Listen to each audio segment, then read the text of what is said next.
যে ক্যাম্পাসগুলোকে আবার অস্থিতিশীল করতে চাওয়ার একটা প্রবণতা সরকারি ছাত্র সংগঠনের কিংবা যেটাকে আমরা চলতি ভাষায় বলি দখল, সেটা করার একটা পরিকল্পনা তাদের আছে। এখন আপনি আবার যে যে কোনো কিছুকে হরে দরে গুপ্ত ট্যাগ দিচ্ছেন। সারোয়ার তুষার, যেমনটি বলছিলাম যে গুপ্ত বিতর্কে আবারও আমরা দেখছি উত্তপ্ত শিক্ষাঙ্গন। এই যে ক্যাম্পাসের দেয়ালে গুপ্ত লিখে দেয়া, এটি কি স্যাটায়ার না উস্কানি, কিভাবে দেখছেন? আপনাকে ধন্যবাদ।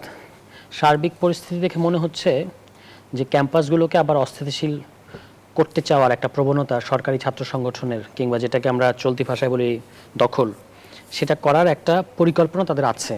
এবং কিন্তু আপনার তো একটা অজুহাত, ওই যে তুই জল ঘোলা করলি কেন, না আমি করি নাই, তাহলে তো নিশ্চয়ই তোর বাপ করেছে, এই যে গল্পটা, মানে আপনার একটা অজুহাত লাগবে। সে কারণে আরেকজনের গ্রাফিতিতে আপনি আলাদা ইন্ডিপেন্ডেন্টলি লেখেন না, গুপ্ত লিখবেন না কি লিখবেন, গুপ্ত সুপ্ত সেটা আপনার ব্যাপার। কিন্তু আরেকজনের গ্রাফিতিতে যখন আপনি এই ছাত্র কথাটা কেটে দিয়ে গুপ্ত লিখে দিচ্ছেন, তখন স্বাভাবিকভাবেই তারা এটা পছন্দ করছে না। তারপর আপনি কি করলেন? আপনি দেশীয় অস্ত্রশস্ত্র নিয়ে শোডাউন দিয়ে তারপর একটা মুখোমুখি মারামারি ঘটনা ঘটলো। আজকে আমরা ক্যাম্পাসে যেটা দেখতে পেলাম ঢাকা ইউনিভার্সিটিতে, ডাকসুর নির্বাচিত প্রতিনিধিদের ওপরে যেভাবে হামলা করা হলো শাহবাগ থানায়, আমাদের স্বরাষ্ট্রমন্ত্রী কিন্তু বলেছেন কোনো মব সহ্য করা হবে না, কিন্তু এখানে মব করে দুজন নির্বাচিত প্রতিনিধি ডাকসুর, তাদের মতাদর্শের সাথে আপনার ভিন্নতা থাকতে পারে, আমারও আছে, আমারও তাদের সব কাজ পছন্দ হয় না, কিন্তু আপনি তাদের উপর হামলা করলেন কিসের ভিত্তিতে? সম্পূর্ণ একটা গুপ্ত জায়গা থেকে কেউ একটা উস্কানি দিল, একটা ফেক আইডি থেকে একটা বাজে এবং অত্যন্ত অরুচিকর এবং আপত্তিকর একটা পোস্ট দেওয়া হয়েছে এবং বলা হয়েছে এটা শিবিরের ছেলেরা করেছে, এবং তারপর এটাকে ছড়িয়ে দেওয়ার দায়িত্ব ছাত্র দলের ছেলেরাই নিল। সারা সন্ধ্যা থেকে আমরা এটাই দেখতে পেলাম, একটা ফেক আইডি থেকে করা হলো এবং বলা হলো যে আপনি যদি ছাত্রদলের ইগো হার্ট করার চেষ্টা করা হলো যে আপনারা যদি এটা, এবং যে ওই আইডিটা নিজেকে পরিচয় দিয়েছে আমি হলাম ক্র্যাক প্লাটুন, অর্থাৎ আওয়ামী লীগের যে ক্র্যাক প্লাটুনের সময়কার, তার পোস্টগুলো দেখলেও বোঝা যায় যে এটা গণঅভ্যুত্থানের পরে সৃষ্টি করা একটা আইডি।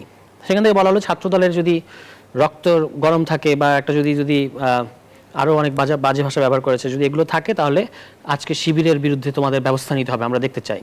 তারপর ছাত্রদল উত্তেজিত হলো এবং নিজেরাই এই জিনিসটাকে যথেষ্ট পরিমাণে ছড়ানোর পরে এই হামলাগুলো এবং দেখেন যার বিরুদ্ধে করা হয়েছে, শিবিরের যে ছেলেটা, ওই ডাকসুর যে নির্বাচন করেছে শিবিরের প্যানেল থেকে যে ছেলেটা মাহমুদ বা মামুন নাম, বলা হয়েছে যেটা সে পোস্ট করেছে, কিন্তু পরে রিউমার স্ক্যানার নামে একটা ফ্যাক্ট চেকিং প্রতিষ্ঠান দেখালো যে না, এটা সে করে নাই এবং সে নিজে মানে জিডি করতে গেছে। তা আমি যদি একটা কোনো ফেক আইডি থেকে এটা করি, আমি কি জিডি করতে যাব? আর বাংলাদেশের আমাদের রাষ্ট্রীয় গোয়েন্দা সংস্থাগুলোর কাছে যে ধরনের প্রযুক্তি আছে, যত ফেক আইডি হোক, এটা কোথা থেকে কে চালাচ্ছে এটা বের করা তো আমার ধারণা 24 ঘন্টার কম সময় লাগবে। কিন্তু এর আগেই ছাত্রদল, আমরা তো তাদেরকে একটা শিক্ষিত এবং মার্জিত এবং গোছানো একটা ছাত্র সংগঠন হিসেবে মনে করতে চাই, তারা কেন উত্তেজনার ফাঁদে পা দিল? এবং ফাঁদে পা দিয়ে আপনি থানার ভেতরে ঢুকে আপনারা না আইনের শাসন করবেন? বিএনপির নির্বাচনী প্রতিশ্রুতি, তাদের 31 দফার প্রতিশ্রুতি যে আমরা সর্বস্তরে আইনের শাসন, তো শাহবাগ কি সর্বস্তরের মধ্যে পড়ে না? সর্বক্ষেত্রে আইনের শাসন নিশ্চিত করব। শাহবাগ থানাকে আইনের শাসন, শাহবাগ থানার মধ্যেই যদি আইনের শাসন না থাকে অন্য কোথায় থাকবে? এছাড়াও যখন গুপ্ত কথাটা আরও একটা জিনিস খেয়াল করে দেখেন, অতীতে আমরা ট্যাগিংয়ের রাজনীতি দেখেছি, কোনো জিনিস অতিরিক্ত ভালো না।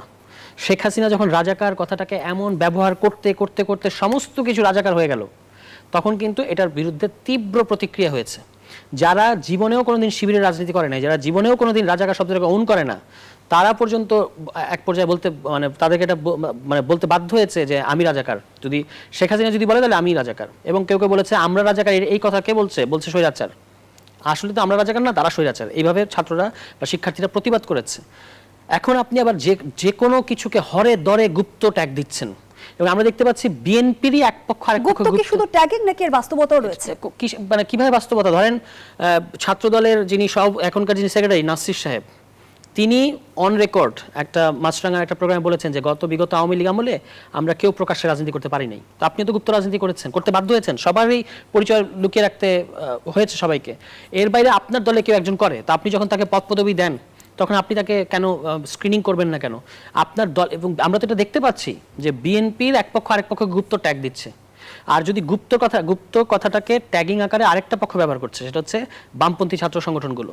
তাদেরকে আমি মনে করিয়ে দিতে চাই, বাংলাদেশে আদি অকৃত্রিম গুপ্ত আসলে বামপন্থীরা। কিভাবে? যখন বাকশাল হয়েছে, এটা যতীন সরকারের লেখায় আপনি পাবেন, একজন বিখ্যাত বামপন্থী তাত্ত্বিক বাংলাদেশে, যখন বাকশাল হয়েছে তখন সমস্ত দল বিলীন হয়ে গেছে। তখন যতীন সরকার বলছেন যে কিন্তু আমরা, মানে বামপন্থীরা, আমাদের রাজনৈতিক কর্মকাণ্ড, সাংগঠনিক কর্মকাণ্ড বন্ধ করি না, আমরা গোপনে আমাদের সাংগঠনিক কর্মকাণ্ড চালিয়ে গেছি।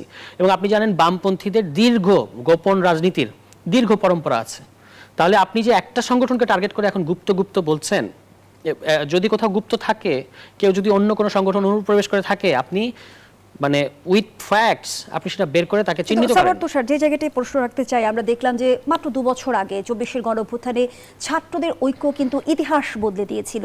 2 বছরের ব্যবধানে তাহলে এরকম মুখোমুখি অবস্থানে কেন চলে এলো? এখন কি স্বার্থের দ্বন্দ্ব চলছে? অফকোর্স স্বার্থের দ্বন্দ্ব চলছে। ক্যাম্পাস কার দখলে থাকবে সেটা নিয়ে ছাত্র সংগঠন, মানে সরকারি ছাত্র সংগঠনে মনে হচ্ছে যে আমার দল ক্ষমতায়, ক্যাম্পাসে আমার একক কর্তৃত্ব নাই, এটা তো হতে পারে না। এই জন্য আমাকে এখন কোনো না কোনো একটা সুতা দিয়ে ঢুকতে হবে ক্যাম্পাসে এবং মারপিট করতে হবে। আপনি কি বলতে চাইছেন আবারও পুরনো আধিপত্যবাদী সংস্কৃতি ফিরে এসেছে? 100%। আপনি একটা জিনিস খেয়াল করে দেখেন, যখন নুরুল হক নূর ডাকসুর ভিপি ছিলেন, তখন ডাকসুর দোতলায় ছাত্রলীগ দল বল নিয়ে উঠে গিয়ে তাদেরকে বেদম প্রহার করেছে, এমনকি 2 তলা থেকে ফেলে দিয়েছে।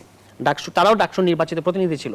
আজকেও আপনি একইভাবে ছাত্রলীগের স্টাইলে ডাকসুর নির্বাচিত প্রতিনিধিদের, আমি আবারও বলছি, নুরুল হক নূরের সমস্ত ব্যাপারে আমরা একমত ছিলাম না তখনও, এখনো নাই। এখনো যারা ডাকসুর নির্বাচিত প্রতিনিধি তাদের সমস্ত বিষয়ে আমরা একমত না, কিন্তু তাদেরকে নির্বাচিত করেছে ঢাকা বিশ্ববিদ্যালয়ের শিক্ষার্থীরা। আপনি তাদেরকে যেভাবে মারধর করলেন এবং ছাত্রলীগের স্টাইলে, এটা কিন্তু আপনাকে মনে রাখতে হবে যে ইতিহাস কিন্তু হুবহু একই রকম করে আসছে এবং এটা আপনাদের জন্য ব্যাকফায়ার করবে, বুমেরাং করবে। বরং যে আহ্বানটা এনসিপির ছাত্র সংগঠন জানিয়েছে, ছাত্র শক্তি, একমাত্র সমাধান ক্যাম্পাসে কিভাবে ক্যাম্পাস রাজনীতি হবে, ছাত্রদের রাজনীতি কিভাবে হবে, সে বিষয়ে আমাদের একটা মিনিংফুল ডায়ালগ করা দরকার। এই ডায়ালগের দিকে না গিয়ে আপনি যখন মুখোমুখি সংঘাতের রাজনীতি শুরু করে দিতে চাচ্ছেন, এটা এখন মনে হবে যে আমাদের অবারিত ক্ষমতা, কিন্তু এই ক্ষমতা বেশি দিন থাকে না।